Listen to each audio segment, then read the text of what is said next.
श्रीगुरुभ्यो नमः। हरिः ओम्।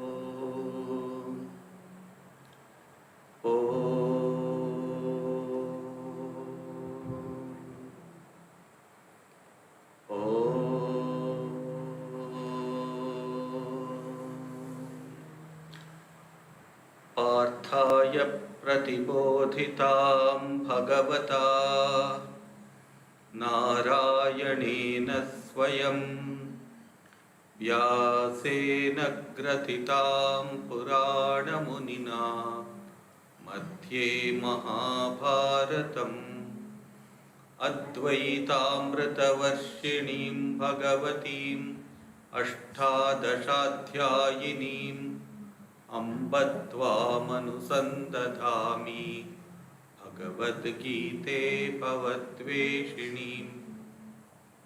नमोऽस्तु ते व्यासविशालबुद्धे हुल्लारविन्दायतपत्रनेत्र येन त्वया भारततैलपूर्णा प्रज्वालितो ज्ञानमयप्रदीपः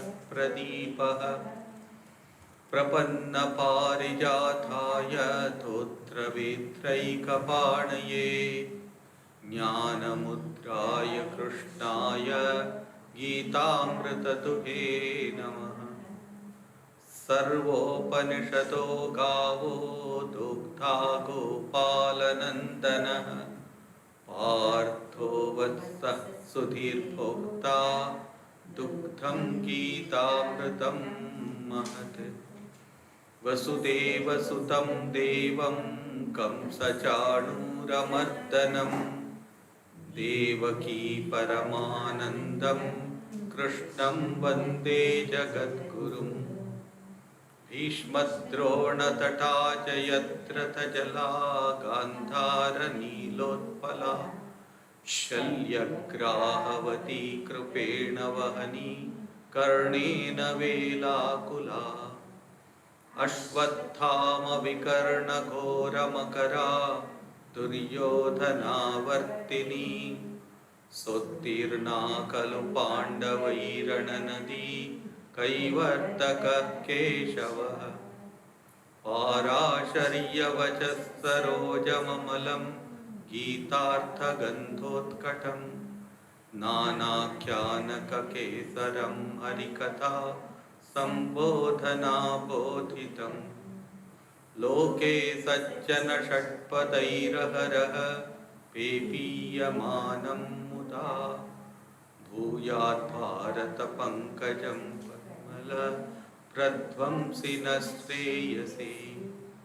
मूकं करोति वाचालं पङ्गुं लङ्घयते गिरिं यत्कृपातमहं वन्दे परमानन्दमाधवम्। यं ब्रह्मा वरुणीन्द्ररुद्रमरुतः स्तुन्वन्ति दिव्यैस्तवैः वेदैः साङ्गपदक्रमोपनिषदैर्गायन्ति यं सामगाः। ध्यानावस्थिततद्गतेन मनसा पश्यन्ति यं योगिनो यस्यान्तं न विदुःसुरासुरगणा देवाय तस्मै नमः। देवाय तस्मै नमः। देवाय तस्मै नमः। We are studying the 10th chapter of the Bhagavad Gita. Welcome to this study. This chapter is known as the Vibhuti Yoga, that is the divine, the qualities of the divine. One thing that must be noted over here is Sri Krishna attributes all qualities to the divine, whether it be good or bad. Both, he says, spring forth from myself. This is a unique method of saying that if the whole universe belongs to the Lord if the universe has, if the universe is the body of the divine, then every action that we perform, every thought that we think, everything belongs to Him. There is nothing called mine. So this is how Sri Krishna is trying to teach Arjuna. Arjuna was very adamant that he should quit fighting the war and that he should go to a forest and become a mendicant. But Sri Krishna says, it is me who does everything. Who are you to say that I won't do it? Do not resist. If we let ourselves be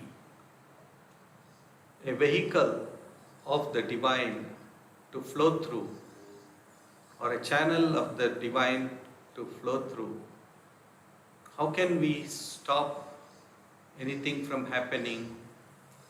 This is from a very high standpoint of philosophy that Sri Krishna is saying. Yes, as embodied soul, we feel a little bit separation, we feel our own ego and so on and so forth. But we must reach a state wherein we subdue this ego and then take ourselves on to a higher plane. This is how Sri Krishna, this is why Sri Krishna is teaching us this through this chapter, Vibhuti Yoga, the fact that the divine alone is.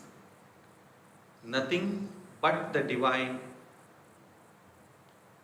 exists in this world or in this universe. It's only the divine and divine alone. So when I think of myself, this is my thought, and then this is my desire, or this is my hatred, then what I am doing is I am denying the very presence of the divine, denying the very existence of the divine. There is no one except the divine everywhere. Ekam sat vipra bahuda vadanti. That one. Wise people, they call it by many names. People may have names, but name is not everything. The divine alone exists. So, you see, in the beginning of this chapter, Sri Krishna says, if you know me, aham adirhi devanam, yomam ajam anadincha, vetti lokamaheshwaram, asammudaha samartyeshu, sarva papai pramuchyate. What happens if you know me as this? Then you will be freed from all kinds of sins. What is sin? Not knowing the truth is the sin. Not doing the right thing is a sin, of course. Not knowing that the divine alone exists is itself a sin. So he says here, you will be saved from all of these sins. You will be freed from all of these sins, and you later he says you will come and become one with myself. So in the next two verses, 4th and 5th, we started this study. Sri Krishna is mentioning about the different qualities that we want to possess or we desire to have, so that we can lead a very comfortable, a very peaceful life. So he says in the 4th verse, Buddhi jnanam asammoha kshama satyam damashamaha sukham dukkham bhavo bhavo bhayam cha bhayamevacha ahimsa samata tushti tapodanam yasho yashah bhavanti bhava bhutanam mattayeva prathak vidaha. He is giving a list of all the qualities that the divine is made up of. These are not exhaustive, these are just suggestive. He is this and much more beyond all of this. So he says, I am the Buddhi. Do not think that the intelligence that you have is your very own. No. I am residing there as the Buddhi. That Buddhi is the best or the most superior, which will enable us to see truth, to behold truth as it is, not through a prism, not through a tinted glass, but direct experience. That's why we call it, in Vedanta we call it as aparoksha anubhuti. Paroksha means through something, through somebody we look at or we try to understand. Aparoksha is direct perception. So that's what he says, buddhi, that intellect which enables you to behold truth as it is. That is called as buddhi. He is there. And then jnanam. Jnanam is knowledge. To comprehend the subtle truths in life, especially in spiritual life, we need the help of this jnana. We need to understand this. So that which is beyond the indriyas, by beyond the senses, it is not to be known by the senses, but which is beyond the senses. That knowledge as it is, that can be known by this jnanam. Then asammohaha. Here the translator, Swami Tapasyananji, he translates it as sanity. It is indeed important. Sammoha means, in the etymological meaning is non-delusion. Delusion is to see things not as it is, but as different from what it is. The famous example that is given is of a mirage. When you go to, when you are walking in a desert, you see an oasis, you see some palm trees and all of that. Is it really there? No, it appears as if it is there, but in truth it is not there. Only a person who knows that that is a mirage will not be deluded by it. So that is called as asammoha. Buddhir jnanam asammoha. Then he says kshama. Kshama is a wonderful quality. Bless the person who harms you. Bless the person who looks down upon you. That is kshama. Sahanam sarva dukkhanam apratikara purvakam chinta vilaparahitam satitiksha nigadyate. Mentioned this during last Sunday. Sarva dukkhanam sahanam. All the trials and tribulations that come to us. Sahanam. I forbear it. How? It says apratikara purvakam. Without a thought of retaliation against the person who has harmed me or against the situation that has put me there. So, apratikara purvakam chinta vilaparahitam. That I was somebody and that I am nobody today, and that it has been caused by somebody else. Let us forget that. In fact, most of our depressions and anxieties come from this vilapa. Vilapa means thinking of the past and also thinking of the future, imagining things about the future. You need to have some vision, there is no doubt, but just imagining things which are of no use at all. So, apratikar chinta vilaparahitam satitiksha nigadyate. He says that is real forbearance. Kshama is a great quality. Every human being can practice this. We do. We do that, but it must become stronger and stronger within us. Kshama, great quality. And then Satya. Satya is, we all know, truth is seldom sweet. But that which is bitter in the beginning will be sweet for us later. That is, will benefit us later. So, Satya is always difficult to digest. Truth is always difficult to digest. But once we are able to have it, to accept truth as it is, unalloyed truth, that's what the scripture says, without any alloy, it's pure and pure 100% gold. That is truth. So, Kshama, Satyam, then he says, Damaha. Wherever you find these qualities, recognize the presence of the divine. If somebody has it, recognize it. If you have it, you also recognize that the divine has given me these qualities. Damaha, external senses. Don't be a slave of your senses. We are all slave of the senses. We see something, we taste something, and we become attached to that. That means we have given ourselves up to that and not have any control over ourselves. Then Shamaha. Shamaha is control, internal control, that is mental control.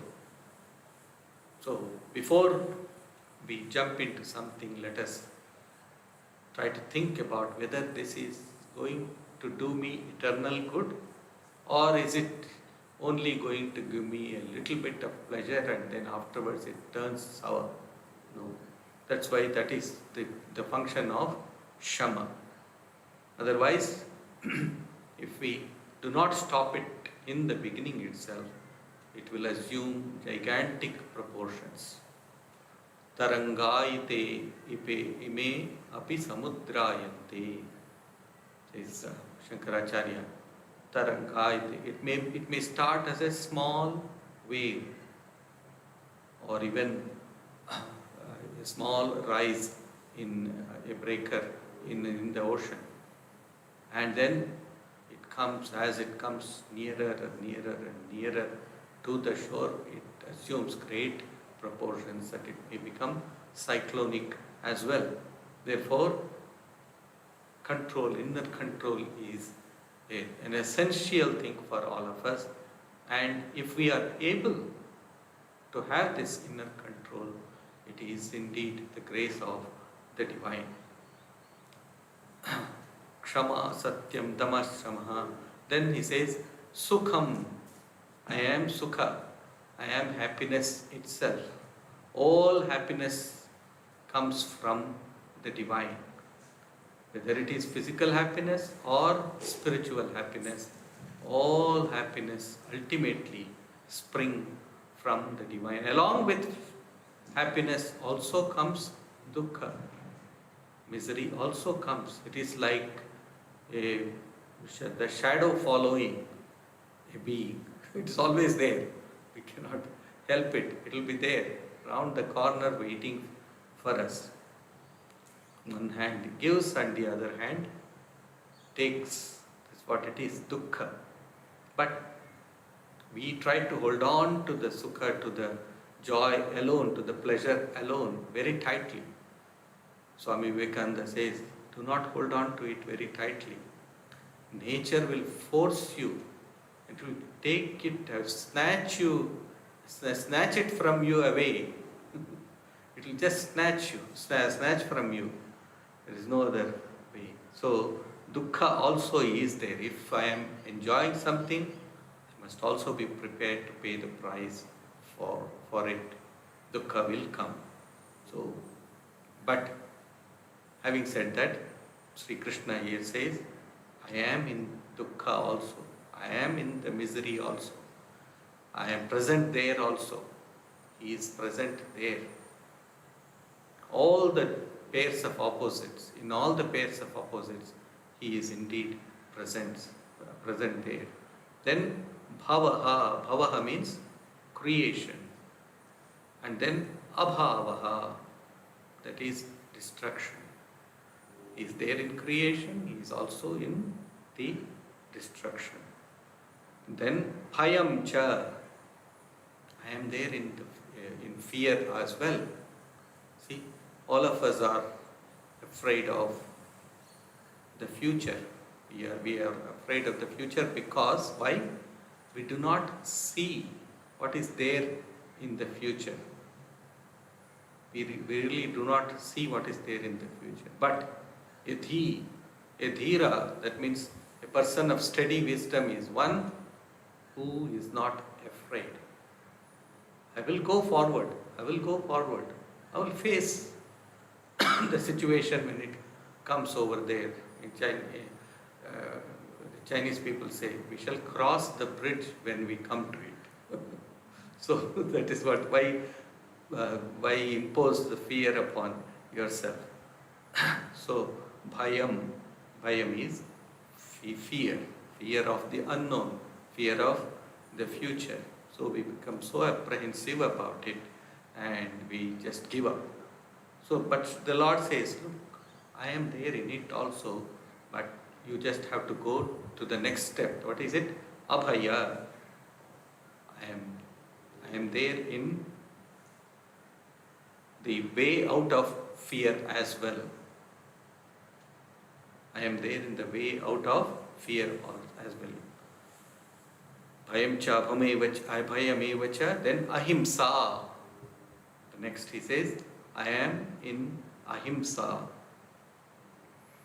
Sri Ramanuja, commenting upon it, he says, what is ahimsa?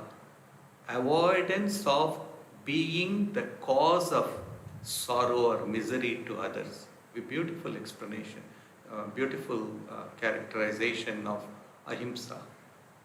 Himsa means hurting by thought, word or deed. That is called as himsa.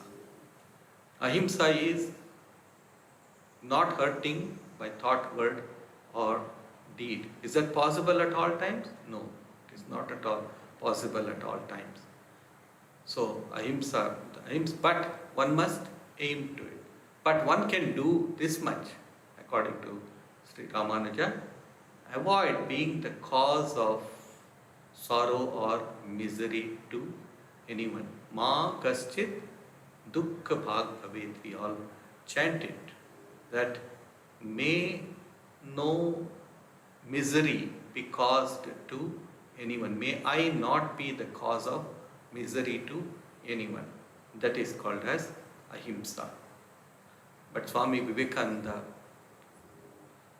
that's why he very famously said, may I be born again and again and suffer thousands of miseries so that I can worship the only God that exists, the only God I believe in, the sum total of all souls. And above all, my God, the wicked, my God, the miserable, my God, the poor, of all races, of all species, is the special object of my worship. That is it. May I not cause any misery to anyone. May I suffer the miseries of others within myself. Only a saint or a person who has realized the divine can say such words. On the other hand, ahimsa can only be practiced if we have strength. A weak person's non-violence is only due to his inability to face somebody or the situation. That is not ahimsa. If you have got enough strength within you, then even then if you do not retaliate, that is real ahimsa. Sri Krishna here does not speak about ahimsa to Arjuna, says, no, you have to fight. Because once you have that strength within you that I can resist this onslaught, then you are a good candidate for ahimsa, not otherwise. Samatha, then he says, samatha is seeing everything and every being as having the same unifying factor. The divine that is within me and the divine that is within you is the same. Therefore, we have this samatha, this equanimity. I see you as a manifestation of the divine, not just as another embodied being. So that is called as samatha. Tushtihi, this is a great quality that we all need to have. Probably one of the greatest qualities that we all need to have is contentment. It's a great blessing to have contentment. But unfortunately, it is the most evasive quality within us also. We cry and say, not enough, not enough, not enough.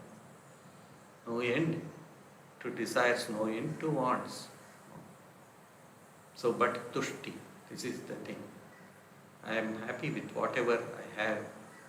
God has given me this much. The universe has provided me this much, and I will remain content. A content person is never in misery at all. So, samatha tushtihi, then tapaha. Tapas, that means austerity, practice of austerity is a great discipline.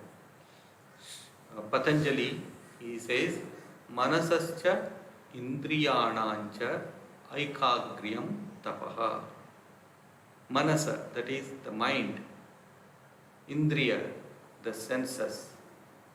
Aikagryam, one-pointedness of the mind and the senses.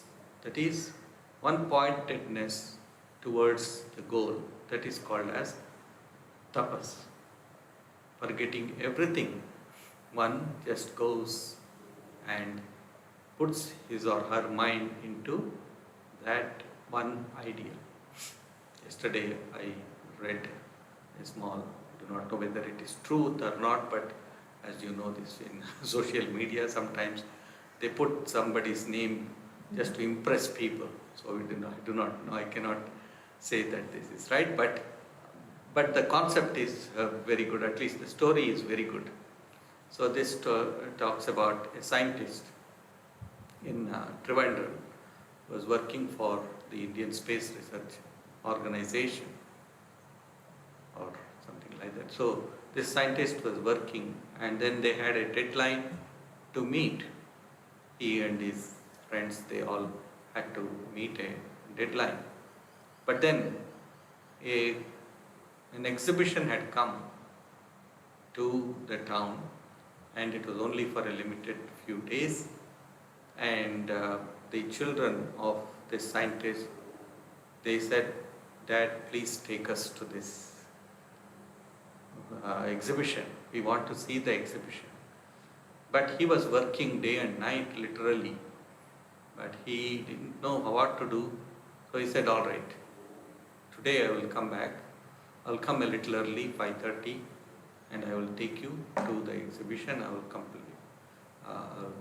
early." So he went and told his boss, "Sir, I need some time off." He said, "Yes, I know that we all have to meet a deadline, but first comes your family.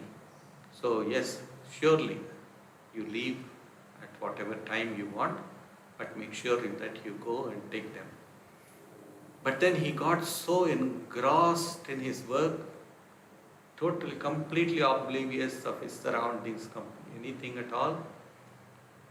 And when he finished his work for the day, it was 8:30 p.m. He felt very apologetic, and then he saw that he went to see his boss, everybody had left. So he went home hoping that his wife will be very angry with him. But then she greeted him very cordially and said, "Come, would you like to have a cup of coffee before you have your dinner?" He said, "Yes, whatever you give." So he said, and he said, where are the children?" "Oh, the children. Well, your boss came and then he took the children to the exhibition." So apparently your boss went to see you, and then he saw that you were so engrossed in your work that you did not even lift your head to see him, and he thought that he should disturb you, and so he came and then he picked up the children, has taken them to the exhibition. So of course they have given, the boss name is Dr. Abdul Kalam, the later president of India. At that time he was the head of that department over there. So it is possible. That is, tapaha is, you see, this dedication of this person that enabled the organization to achieve success. So that kind of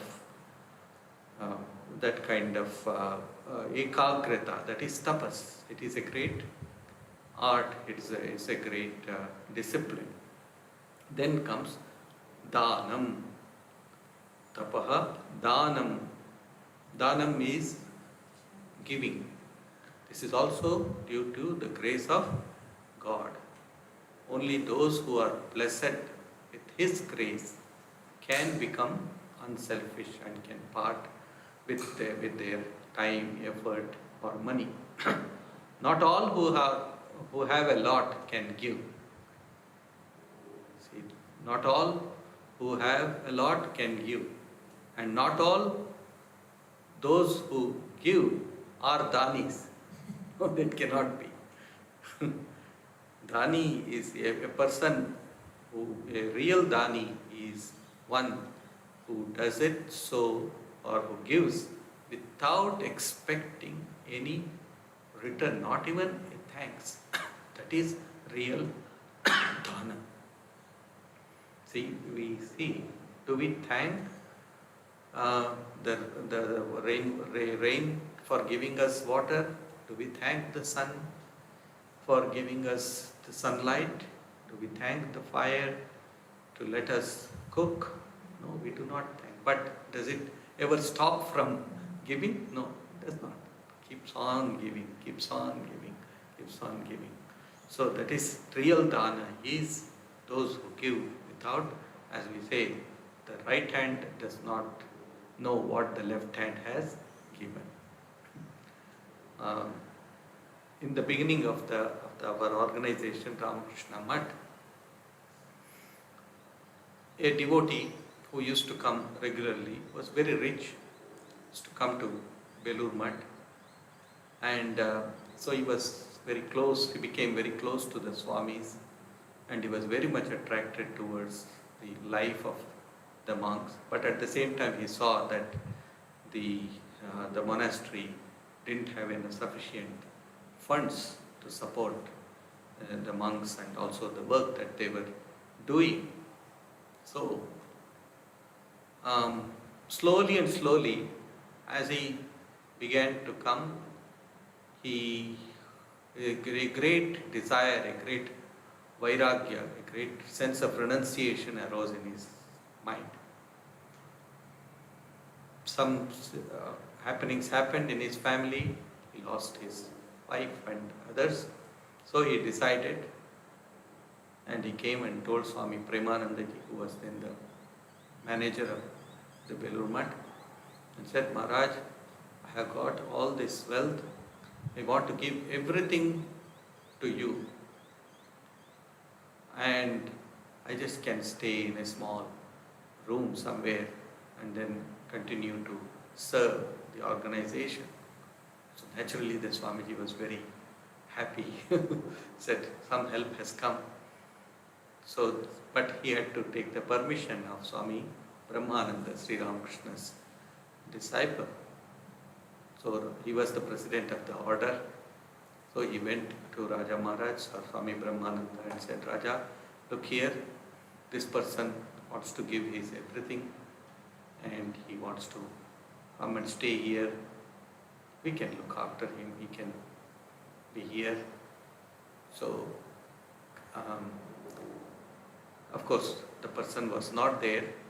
So the Swami Raja Maharaj said, look here, brother, by staying in our company, he has got this sense of renunciation. But do not expect him to have this sense of renunciation all the time. All the time. It will go off, it will wean off after some time. Let us not take anything from him at all. Let us not take anything from him at all, because it is an instant renunciation that he has got, or that he has got. No, we should not take anything from him. So, indeed, after some time, the person's demeanor totally changed, completely changed. He was he became interested in more and more of acquisition and money and all of that. So, that is not dana. Dana is, it's a great blessing of the divine. Danam yashaha. Yashas is gift, fame. That is also a gift of the divine. Name and fame seeks a person who does not seek it. As I say, name and fame seeks a person. It comes looking for a person who does not go behind it.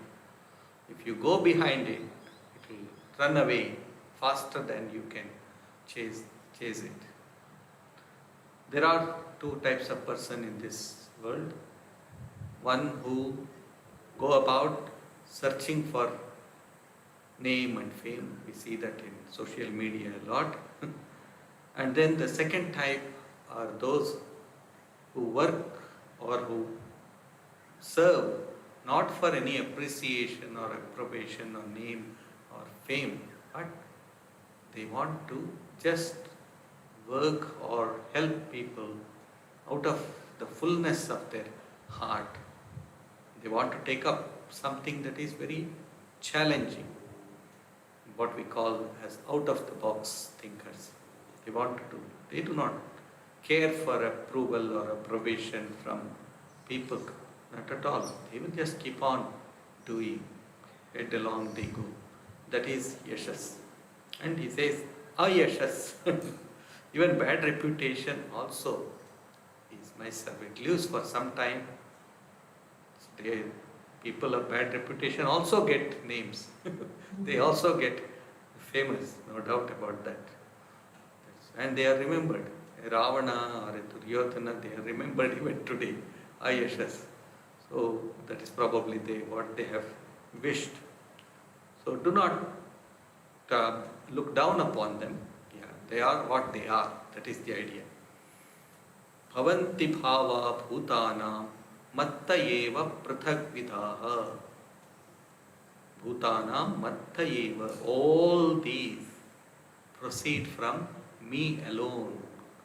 I am the source of all of this. It comes from me. It stays in me. Then it also dissolves within me. It also goes back unto me. That's how Sri Krishna is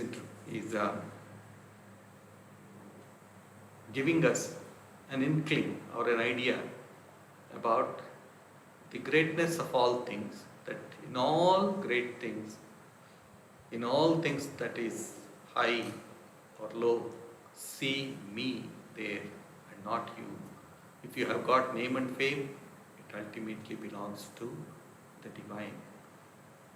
I think we will stop here. We will take up the next verse next Sunday.